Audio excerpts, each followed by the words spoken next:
Avropa videolarımızı paylaşdıkça hər videoda hansısa bir bölgəmizə, hansısa bir yerə oxşadığını yazırsınız. Əlbəttə ki, təbiət eynidir əslində. Sadəcə olaraq Avropada çəkdiyimiz və gördüyümüz o təbiət insan əli, insan qulluğu və insan diqqəti görmüş bir təbiətdir.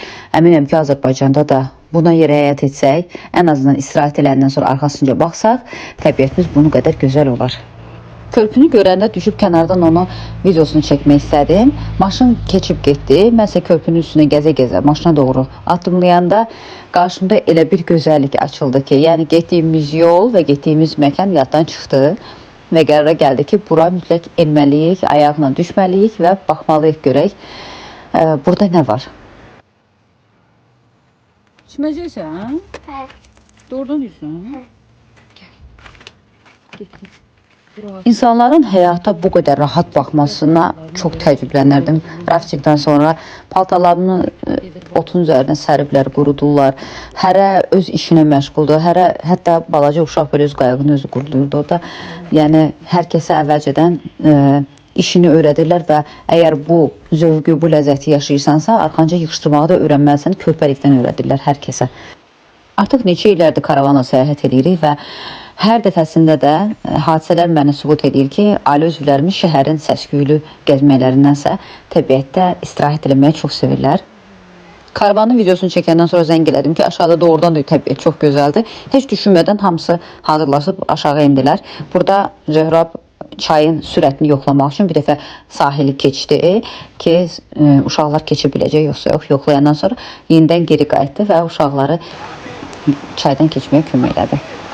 Su o qədər soyuq idi ki, çayın o balaca hissəsini keçənə qədər dördümüz ayaqlarımızı hiss eləmirdik. Yəni, ayaqlarımız həqiqətən də suyun içərisində donmuşdu. Yəni, o qədər təsəvvür edin ki, su soyuq idi.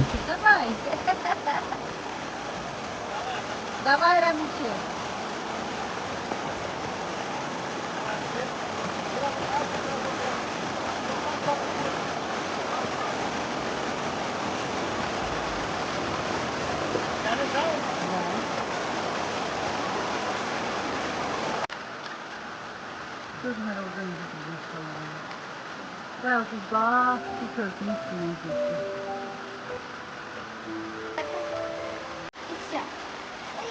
Burada isə ayağını 20 saniyə suda saxlaya bilməyən ana uşağını çaya çimməyə yola salır.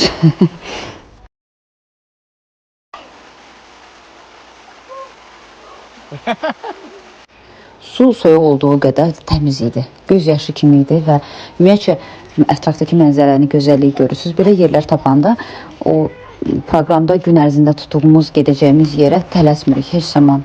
Həmin yerdə doyunca istirahət edirik.